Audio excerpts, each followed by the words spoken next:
አለይኩም ወራህመቱላሂ ወበረካቱ የዩቲዩብ ጓደኞቼ ፍቅር ዩቲዩብ ነኝ። ሰብስክራይብ አድርጉኝ። በቅንነት እኔም አደርጋለሁ።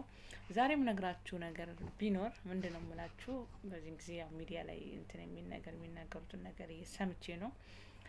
አንዳንድ ሰዎች አላችሁ ምን የምትሉ መሰላችሁ ማለት ነው። በኦፕራሲዮን የወለደች እናትና በምጥ የወለደች እናት አንድ አይደለችም።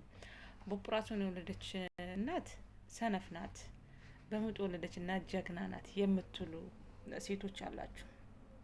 ሲቀጥል እንደዚህ የምትናገሩ ሰዎች ያልወለዳችሁ ፈጽሞ የልጅ ስሜት የማይገባችሁ ልጅ የሌላችሁ ናችሁ የምታወሩት እንደዚህ ብላችሁ ማለት ነው። ምክንያቱም ስሜቱን አታውቁትም። ስሜቱን የምታውቁት አዎ ትናገራላችሁ። ስሜቱን የማታውቁት ሰዎች ግን ዝም ብላችሁ ነው እያወራችሁ ያላችሁት። ምክንያቱም አንደኛ በኦፕራሲዮን ወለደች፣ በምጥ ወለደች፣ እናት ናት፣ አንድ ናት፣ ፍቅሩ አንድ ነው።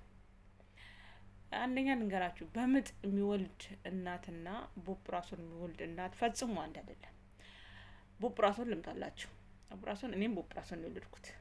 ኦፕራሲዮን ስሜቱ ሁሌም ካንቺ ጋር ነው። የዛሬም 3 አመት ይሁን የዛሬም 4 አመት የዛሬም 10 አመት ይሁን ስሜቱ እስከምትሞጪ ድረስ ካንቺ ጋር ነው። እመሙ አለ፣ ፊሊንጉ አለ ካንቺ ጋር። እመሙ ስሜቱ ሁሌም አለ ካንቺ ጋር። ከባድ ነገር እንኳን ስትሰሪ ይሰማሻል፣ ሁሌ ማለት ነው። ሁሌ እመምሽና ስሜቱ ካንቺ ጋር አለ። ኦፕራሲዮን የምትወልድ ሴት ሲቀጥል አንድ እናት በኦፕራሲዮን የምትወልድ እናት እውነት ለመናገር ፈልጋው አይደለም። ኦፕራሲዮን የምትወልድ እናት ፈልጋ አይደለም። ወይ የሆነ ነገር ወይ ልጁ ታፍኖ ሊሆን ይችላል፣ ወይ ደግሞ እሷ በሽተኛ ልትሆን ትችላለች። ደም ግፊት ካለ በተለይ መውለድ አትችሉም። ልጁ ሊታፈን ወይም አንቺ ወይም ደግሞ ልጁ ትበያለሽ። ሁለት አማራጭ ይሰጥሻል። እናት ነሽ፣ ልጄት ያለሽ። እነሱ ደግሞ አንቺን ህይወትሽንም ያንቺንም የልጅሽን ለማትረፍ ወደዛ መንገድ ይሄዳሉ። ያን መንገድ ይጠቀማሉ ማለት ነው። እና በኦፕራሲዮን የምትወልድ እናት ልንገራችሁ፣ ስሜቱ ሁሌም ከሷ ጋር ነው። አንደኛ እላዋ ላይ የሚያባክኑት ሰዓት ከዚህ በኩል 5 ወይ ከዚህ በኩል 5 በጀርባ በኩል 5 ይኖራል። 15 ሐኪሞች ይኖራሉ፣ ነርሶች 15 ነርሶች ይኖራሉ። ምንም ያክል መርፌ ጀርባሽ ላይ ይገባል። መርፌው ምንም ያክል መርፌ ጀርባሽ ላይ ከዚህ በኩል ይገባል። እኔ ስለወለድኩ ነው። እዚህ ጋር በምን እንደመቱሽ አታቂም። በቃ የት እንዳለሽ ሁሉ አታቂም። በቃ ትተኛለሽ በራስሽ ጊዜ ማለት ነው።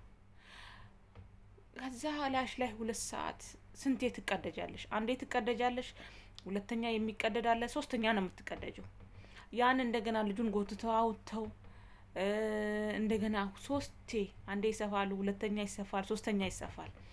ያንን ሲሰፉ ወይ ላሽ ላይ 1 ሰዓት ወይ 2 ሰዓት ሊያባክኑ ይችላሉ። ያ ሁሉ ስሜት አይሰማሽም። መቼ ነው የሚሰማሽ? አንቺ የሚሰማሽ ሴትነትሽን የምትጠይበት መቼ እንደሆነ ታውቂያለሽ? ልክ ከኦፕራሲዮን ክፍል ወጥተሽ ልጁን አምጥተው ሲያሳቅፉሽ ዓለም ሁሉ ያንቺ ናት፣ ደስ ይልሻል።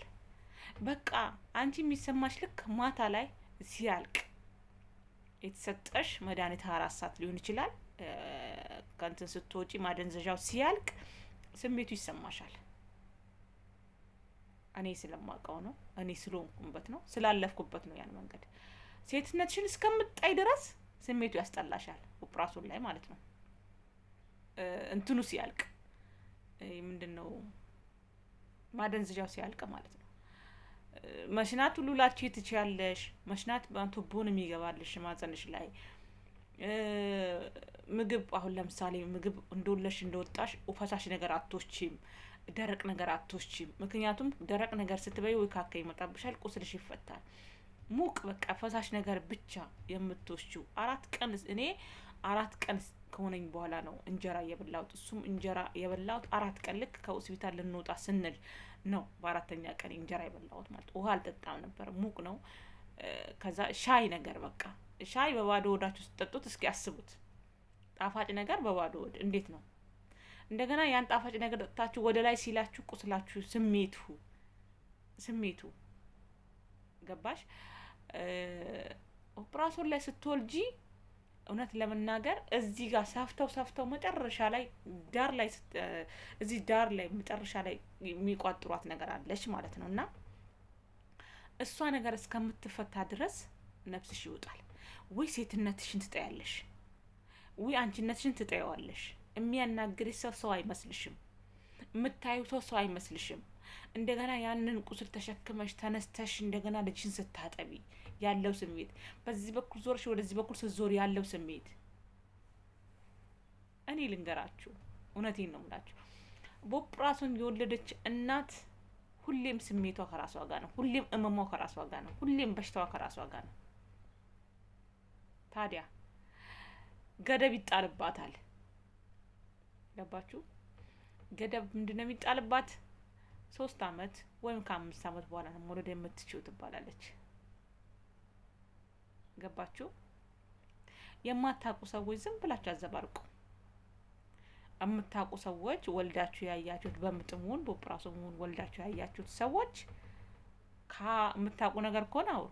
እኔ እውነት ለመናገር ጀርባዬ ማለት ነው እውነት አሁን እንጂ የተወኝ እንቅልፍ አያስተኛኝም ነበርና ተነስቼ ነበር የምቀመጠው ጀርባዬ ላይ መርፌው ግን ጀርባዬ በጣም ነበር የሚያመኝና በጣም ነበር የሚያመኝ። በጣም በቃ ተነስቼ ሌሊት ላይ ተነስቼ ነበር ቁጭ ብለው በጣም ከእንትኔ ጋር ተያይዞ በቃ በጣም ያመኝ ነበርና ኦፕራሲዮን ላይ በጣም ችግር ነው። እናቴ ትሙት እኔ ልንገራችሁ፣ በጣም ኦፕራሲዮን ተደርገሽ ከኦፕራሲዮን ክፍል ወጥተሽ ተሰፍተሽ እንደገና ላይ ተጎትቶ ወጥቶ ተሰፍተሽ እንደገና ከዛ ወጥተሽ ከማደንዘዣ ወጥተሽ ልጅሽን አቅፈሽ ስታዩ ደስ ይልሻል።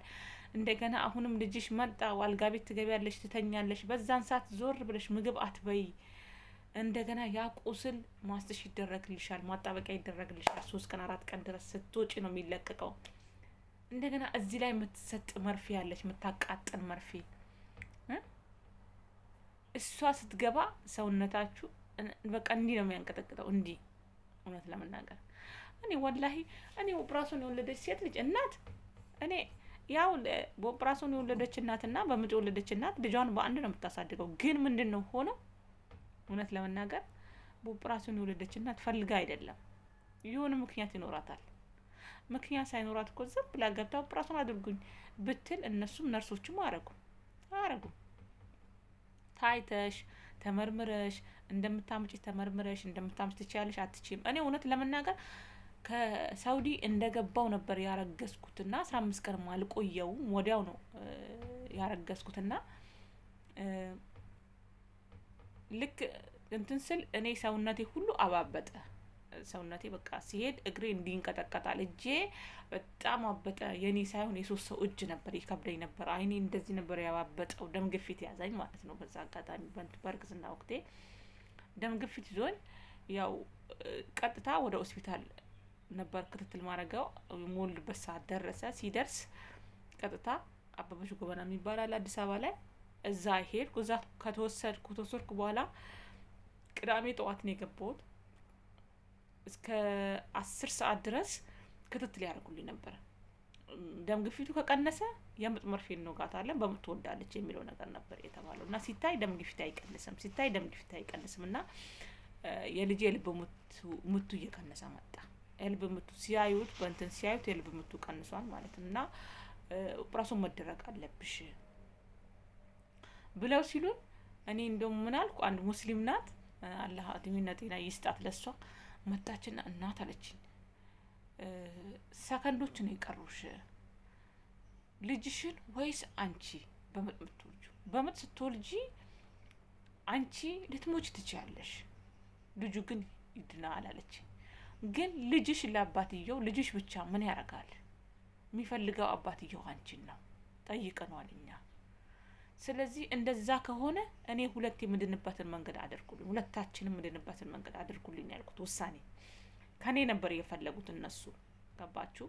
እኔ መቀደድ አልፈለኩም፣ ኦፕራሲዮን መደረግ አልፈለኩም። ግን ከኔ እንዲመጣ ፈልገዋል እነሱ ማለት ነው። አንደኛው መጣና ለምን ጠይቂያታለሽ? አትጠይቂያት፣ ህይወቷ እኮ አስጊ ላይ ነው ምናምን አለ። ቶሎ ብሎ መድኃኒት ምናምን ከውጭ ምናምን መጣ። ኦፕራሲዮን የሚደረጉበት እቃዎች ምናምን ከውጭ ነው የሚመጡት፣ ግሉኮስ ምናምን ከውጭ ነው የሚመጡት። ወዲያው ነው የጨረሱልኝ ከሚገርማችሁ ነገር እና ብዙም አላቆያቸውም። የኔ እንትን በቃ ልክ ስወጣ ከዛ እንትን ስወጣ ከኦፕራሲዮን ክፍል ስወጣ ልጄን ሳየው ደስታ ነው የተሰማኝ። ግን በጣም ደስ አለኝ። ምድር በቃ ምድር በጣም ደስታ አለው ስታዩት። ልጃቸውን አምጥተው እዚህ ላይ ሲያደርጉለት ደስታ አለው እና ግን እመሙ አብሮ ይኖራል ከእናንተ ጋር ነው የሚያረጀው እመሙ ማለት ነው። ምክንያቱም ሁሌም የምትወልዱት በዛ መንገድ ላይ ነው ማለት ነው። ምክንያቱም አሁንም ብታርግዙም በምጥ ሳይሆን የምትወልዱት በኦፕራሲዮን ነው። ምክንያቱም ማማጥ አትችሉም። ገባችሁ? አይም ቦርጭ እንኳን ሲኖርሽ ቦርጭ እንኳን ስታወጪ አሁን ለወፍራም ሰው ኦፕራሲዮን የሆነ ሰው ቦርጭ ስታወጪ ራሱ እዚህ ጋር